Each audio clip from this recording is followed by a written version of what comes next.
But Johnny, let's move on into our final topic, and this is where we are finally moving into your world, your realm, the world of Marvel. We're moving out of DC, we're going into Marvel, and what we're looking at today is basically the Daredevil TV series. We've had Daredevil Season 1 and 2, Jessica Jones Season 1, Luke Cage, Iron Fist, The Defenders already, and this year we're supposed to get Jessica Jones Season 2, supposed to get Heroes for Hire Season 1, and then Daredevil Season 3. And even though dates aren't released, they're probably going to release in that order. Jessica Jones, Heroes for Hire, and then Daredevil. The thing I want to look at is basically the villain for this, because they're, first off, spoilers. If you haven't been caught up through the Defenders at least, then I probably wouldn't watch this and come back to it, because there will be a spoiler for the Defenders. However, we're looking at the villain, and basically right now, the question I'm going to ask is, will Kingpin be the only villain? Because from what we know, Daredevil Season 2, yes, there was a little bit of Kingpin, but there was also the Hand was the big villain of Season 2. They're dead. Yes, they are. They're all dead. Basically, the Hand is out. The Defenders defeated them. So I want to ask you, you're now the showrunner for Daredevil. Congratulations. What? Oh, shit. What would you do for Season 3? Because apparently the rumors are that they're going to go more of a born-again storyline, the Murdoch Papers storyline, where it could be heavily Kingpin-focused. But would you make Kingpin the only villain for Daredevil Season 3? The only villain, no. I would make him one of the main focuses, though. What I would do is kind of have him rising, like we talked about before the podcast. Rising to power? Rising back. I would say back to power. Okay. Because he's got to take all that shit back now. He's lost almost everything. Yeah. And in doing so, he's grabbing, like, at least even if it's at straws at first of, I'm going to destroy Matt Murdock for putting me back here. And here's the other thing now. You brought up the Murdoch files, right? A loose basis on that, because what it is.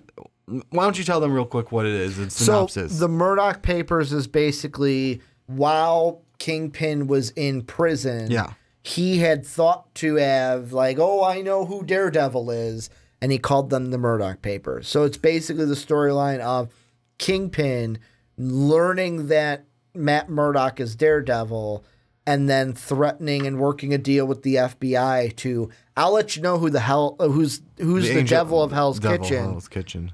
I'll let you know that. You let me out. And he's able to work a deal with the FBI where he gets out with more power than he originally had, plus more money. Because what it would be is that it would, Matt Murdock's testimony, not just testimony, but what is it?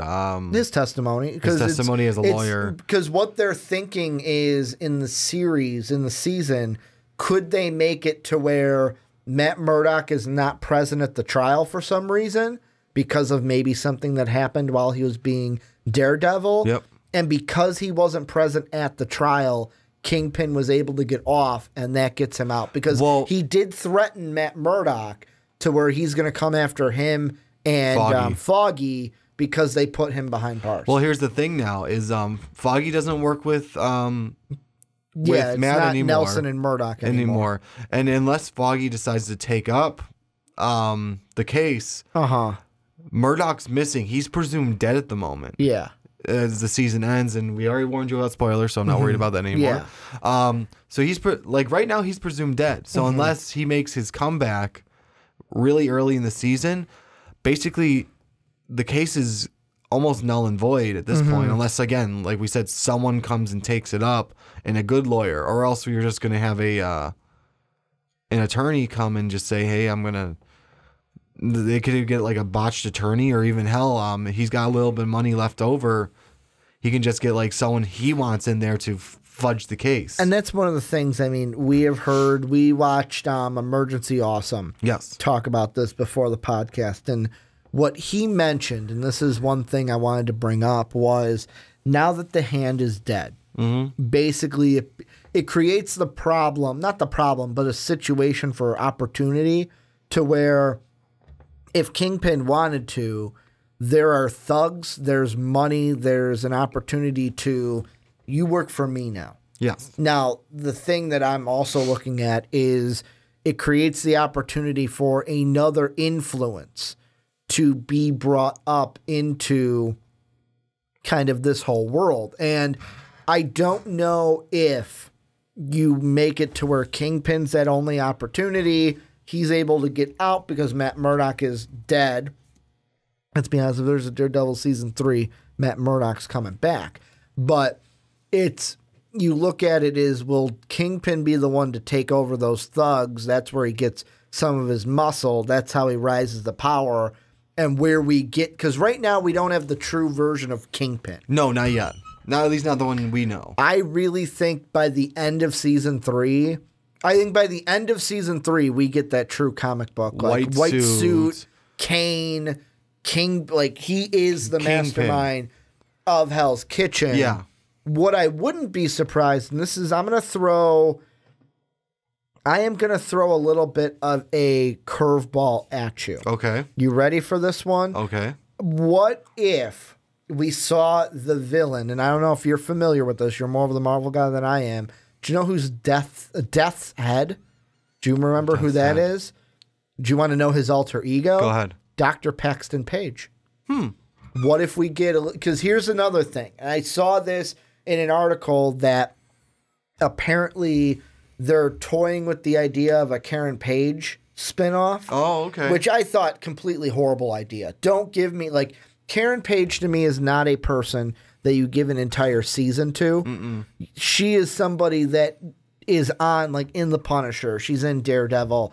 And what kind of a twist would it be most of the season Matt Murdock is away and presumed dead. Kingpin's coming to power. We need another storyline. What if they throw in this where it's basically you have Death's Head come back, her father, and you're dealing with that where she's dealing with her past. Maybe, like, I'm going to be completely honest, maybe make her an interesting character to me again. Yeah. Because right now I'm not that interested in the character of Karen Page. She kind of seems like someone that's there just to be an outside voice to some of the other characters and move the story along for the Punisher. But what do you think about that? Maybe bringing in someone like that who then Daredevil has to clean up that before he can go after Kingpin when he's officially back. That or we discussed it. Bullseye? I think Bullseye's the main. If you're going strict Daredevil villain, he's got to be the one. Well, there's that, and there's one we kind of introduced in, I think it was Jessica Jones. Purple Man? No, he's dead, remember? That's right. That's right. Nuke. Okay. With the little blue pill? Yes. We introduced him. Completely forgot about him. Exactly. Apparently he's a villain, and at the end of that season, I believe he decides to join up again with his unit, which, I mean... Because you're talking... Jessica Jones season 1. That's yeah. the only Jessica Jones we have. Yeah, so far. And I think that would be another interesting one to throw in there. It's just because I looked up villains for Daredevil, and Nuke is one of them. That would be an interesting fight right there. It would be. Just because it's someone that Jessica Jones knows, someone that her sister, in a sense, her best friend, was having a relationship with. Yeah. I think that would be an interesting fight and an interesting crossover type thing if they want to go about that. Because they do cross them over a lot. Yeah. Even without making them crossover seasons. And the thing that I wonder is, maybe I even asked this question, maybe I should have asked this at the beginning, is if Kingpin is the only villain, can they make a 13-episode season that's entertaining with him as the only villain? I think it'd be hard to do that. Do we need to add another villain? I feel like, it doesn't need to be huge roles all the time. It just needs to be like the big lying story of the big focus of one villain is Kingpin story, and we are still going to have the Daredevil story as well of Matt Murdock coming back to everything, whatever happened between him and Elektra. Obviously, we need to have that in there. Then you have Kingpin's like they were doing the other. I think it was season 2, Kingpin's side story as well as Daredevil's side story, and they were like flipping around in between them. What we're gonna have to do is like maybe have some Daredevil coming back and dealing with Bullseye at one point, or dealing with, and I don't know why it sounds weird every time I say that name. maybe an episode, like I said, him dealing with Nuke just losing it in the streets and having to fight him, and because he doesn't know who Daredevil is like the rest of the Defenders do. Yeah. Nuke's just a guy going on a rampage because he took a blue pill, and to Nuke, Daredevil's just another vigilante doing whatever the hell he wants. He doesn't want shit like that anymore because of what happened with him and the Purple Man. Yeah, and that's the thing it comes down to. I think there needs to be a little bit of breakup in there. Well, not a little bit of breakup. There needs to be the guy where while we're dealing with the Kingpin, like getting out of and rising back up, there needs to be that guy that gives us the not brute force, but like Daredevil's going mano-a-mano with this person. Yeah. And fighting the streets. Kind of like Punisher in season 2. Or I wanted to ask, do we get now, because the Hand is virtually dead. Yes. And I mean, correct me if I'm wrong here. I don't know. Do you think there's any chance they bring Elektra back in some way? I think she's going to be back. You think so? Because the other character I was looking at is if they didn't want to go Elektra, which I don't know why they wouldn't. Elektra's a famous character for Daredevil. Yeah. Is Typhoid Mary. Yeah. And for 2 reasons why I think that she can basically be kind of mapped into this is, number 1, I'll give you why, and then I'll give you why not afterwards, because there's a big reason why I think she could not be in this. But the reason why is, number 1, former lover of Daredevil. It would give another kind of like, wow, Daredevil doesn't have just one, because we've already played on the Elektra Matt Murdoch love strings, basically. Yeah. And this would give a different version. It would give a different character in there, because it's not just because Elektra is I'm trained by the Hand. We have similar skills. I have a similar set of skills, to quote Liam Neeson to be exactly. Whereas Typhoid Mary would give a similar, like, yeah, we're former lovers, but also she has powers like telekinesis, to where it would give a different kind of fight for Daredevil. Also, she's mentally ill, so you can play with that in there as well. But also, she is a pawn of Kingpin. Kingpin loves to use her for his own gain, and she really, like, it's the love-hate between her and Daredevil. She's one that I could see being thrown in there. However, like I said, with the whole thing with her having powers and basically she's a mutant. Yeah.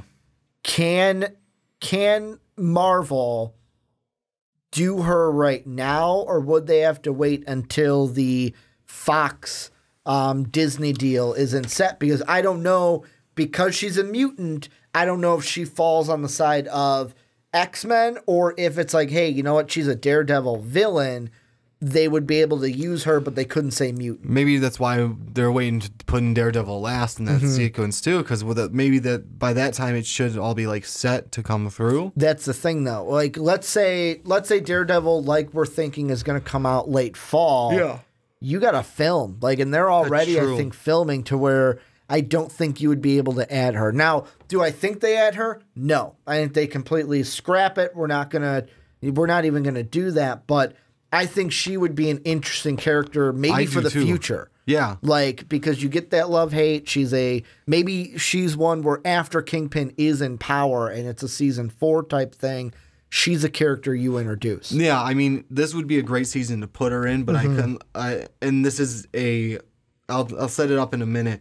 It would be also work maybe season 4 of Daredevil, if we even get to go that far. Hopefully we do. Now would be a great time to do it, because he doesn't know, like, we don't know what happened to Elektra at all. Yeah. He wakes up and he's in, what'd you say it was, a monastery? Yeah. He wakes up in a monastery, injured in a bed. We don't know what happened to Elektra, and my guess is he doesn't know either. Yeah. So he could, for all he knows, she could be dead. So eventually, when he makes his way back to New York, when he makes his way back to his life in Hell's Kitchen, grieves with her being dead, yada, yada, yada. New love interest like just trying to get his life back together. This is her. She's got a second side to her. She's Typhoid Mary. Mm-hmm. Maybe. So basically, Typhoid Mary is Elektra, is what you're saying. In a sense. Or was it Typhoid Mary tricking him? Is that what you're saying? No, this is new love interest now because Elektra's dead and gone in his mind so far. This is his new. I get what you're moving saying. on. I get what you're saying. And he dates a girl this season. She becomes Typhoid Mary in the future, or even now. Like it's a double life. She doesn't just like he doesn't let anyone know he's Daredevil. True. She doesn't let him know that she's Typhoid Mary. True. And so that's just one interesting way to throw her in there. Let me throw out another one. Okay. And this one could be another stab at the dark, but I want to throw it out there anyways, is Silvermane. And so Silvermane, nicknamed Silvermane for his near white hair, is a professional criminal originally from Italy, Sicily, that started his criminal career as a racketeer in the Magia, I hope I said that right, probably didn't, organized crime group, eventually becoming a criminal organizer and mastermind. Basically, so in the comics, it's the Magia, whatever you want to say it, Maggia. I can't pronounce it correctly. They took over Hydra, tried to take over organized crime in New York. That's the basic, there's what it is. Yeah. What if they bring him into it to where it's basically, while Kingpin's trying to rise to power, because the hand's no longer there, someone needs to step in. Kingpin comes up. Wait a second. There's somebody else? There's another crime family trying to take that power. Kingpin's not the only one that's probably trying to take that power. Yeah. So that could be, you know what, let's add them into it, and then we can play off into a Silvermane later into it. Because I know, and the thing with all of these villains is, especially with Daredevil, because Daredevil and Spider-Man are both in New York. Yep. There's a lot of Spider-Man, Daredevil villains that cross over. Like Kingpin is also a Spider-Man villain. Yes, he is. So there's a lot of that going on as well. But that's one that I thought of, not necessarily yes to him immediately, but kind of refer to that with, hey, Kingpin's not probably the only one trying to gain power now that the hand That'd be is an no interesting longer one there. for like the Kingpin side of the story. That way it's not just Kingpin rising to power. Yeah, it's not just Kingpin, it's Kingpin and someone else. Yeah, someone like, okay, I'm going to have to basically like do my Kingpin stuff on this guy. Yeah. If that doesn't work, I can just beat the shit out of him. Gotta do my Kingpin stuff on this guy, man. Well, if not, he could just beat the shit out of him like he almost did Daredevil the one time.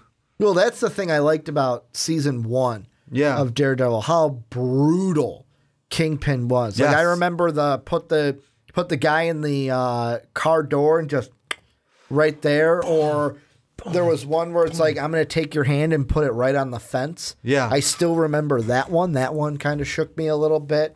That's a good thing is they've made him Fisk ruthless. is brutal. They made him ruthless. Yeah, no, he was freaking brutal. Any final villains you think that they could add season 3?